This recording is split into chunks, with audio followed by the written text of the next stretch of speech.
Hey everyone, for today's demonstration we're going to be looking at two cuts of beef. So we've got the ribeye steak and we've got the shin beef bone-in, and we're going to be evaluating two different cooking methods on each of these cuts to determine which one produces a better overall consumer experience. Let's talk about the differences in these two cuts of beef. So first of all, we've got the shin beef bone-in.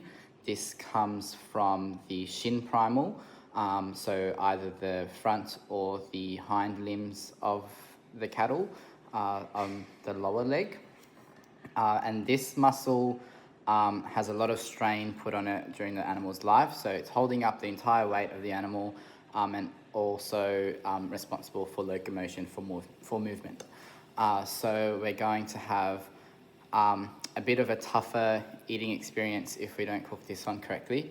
You can also see, so we've got a round cut of meat here. We've got the shin bone just on the dorsal aspect in the middle, and we've got bundles of muscles in here, all encapsulated by some connective tissue, and we've got seam fat that goes all around the cut, as you can see here. This cut of beef, is more suited to wet cooking methods and slower cooking methods, so that we can break down all that connective tissue and it can be denatured and convert into gelatin to produce a more tender, juicier result. When we're looking at what we desire most in the shin beef bone-in, we are looking more at yield over quality. So as you can see here, there's a lot of musculature and it's a very trim cut of beef, so there's very, very little fat coming in through there.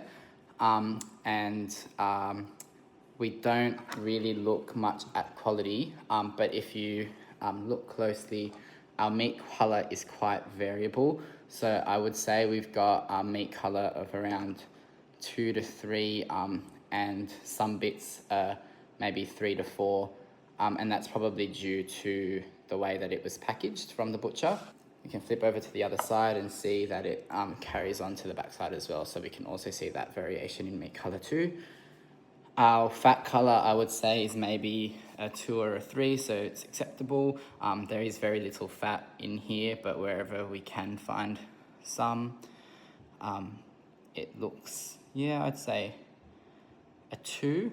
And then our marbling, we've got very little marbling, I would say, maybe on the MSA scale 100, because all of this is just connective tissue and not intramuscular fat. So next we've got our ribeye steak.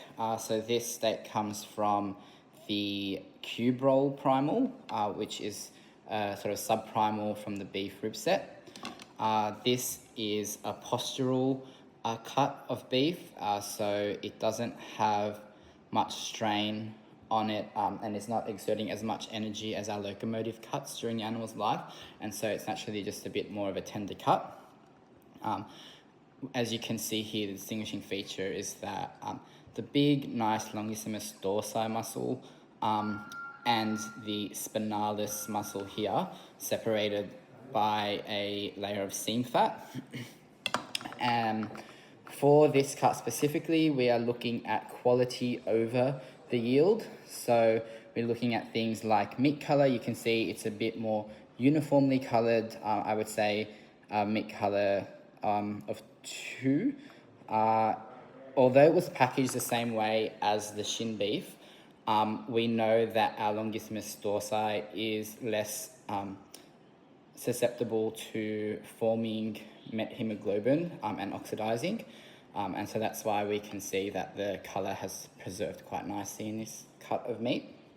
And if we go over to the other side, we can see that the color is consistent on both sides of the meat. That color again, I would say, is about a 2, and we've got a lot of marbling in this cut of meat. I would say probably some sections a little bit more than others, so it's pretty variable between 600 and 700 depending on which part of the meat you're looking at. So we've got a bit more in this section than we did on the back side. We also have to just be wary that some of this fat may look like intramuscular fat, but is actually seam fat or connected to the outside external back fat or kidney fat. This cut of meat is more suited to drier, quicker cooking methods, where we have the Maillard reaction occurring and we get a nice beautiful crust on the outside of the meat. The cooking method that I've chosen for both these cuts of meat are grilling as our dry cooking method, and slow cooking or casserole for our wet cooking method. I'm going to suspect that our ribeye steak is going to taste much better in using our dry cooking method, so grilling, and then our shin beef bone in will taste much better using our wet cooking method, so casserole. Okay, I'm going to start off with my wet cooking method.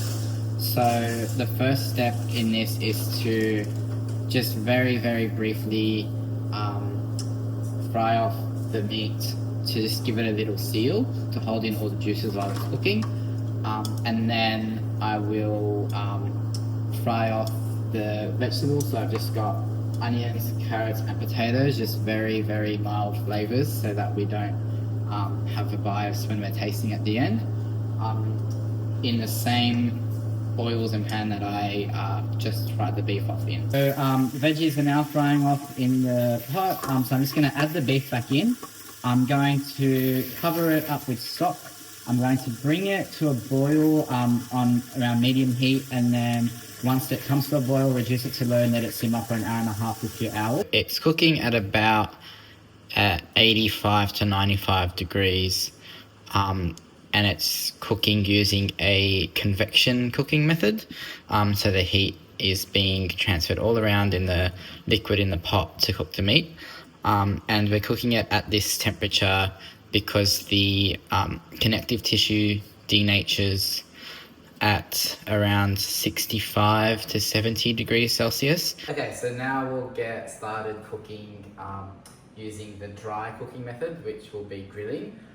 So we're just going to season the cuts of beef the same way we seasoned it for the wet cooking method, so just with salt and pepper, a little bit of oil, and some rosemary.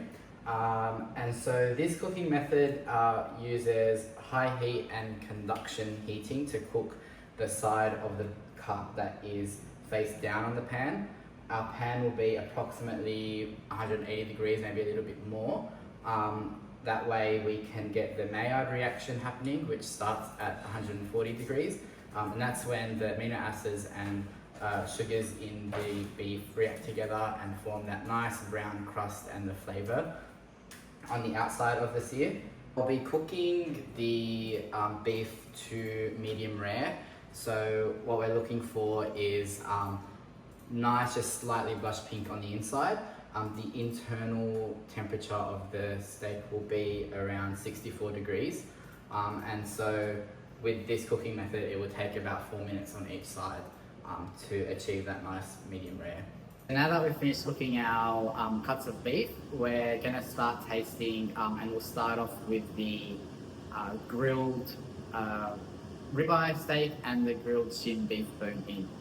And then after that, we'll give a score out of 100 on smell, taste, tenderness, and juiciness, and then an overall score from that. So as you can see, we achieved a nice medium rare in there. So our cooking time of 4 minutes on each side was successful in achieving the doneness that we were desiring. Okay, so we have the rankings here. We've averaged out all 4 of our scores, and so I'll pop them up on the screen for you. But if we just look at the overall mark, so our grilled ribeye steak got an 88, our grilled shin beef got a 22, which validates what we expected, that the ribeye was more suited to a quick dry cooking method. And then our casserole or slow cooked ribeye steak got a 37 overall. And the shin beef got a 90, which again validates what we expected, that a wet, slow cooking method was more suited to the shin beef as a recommended cut. Thank you.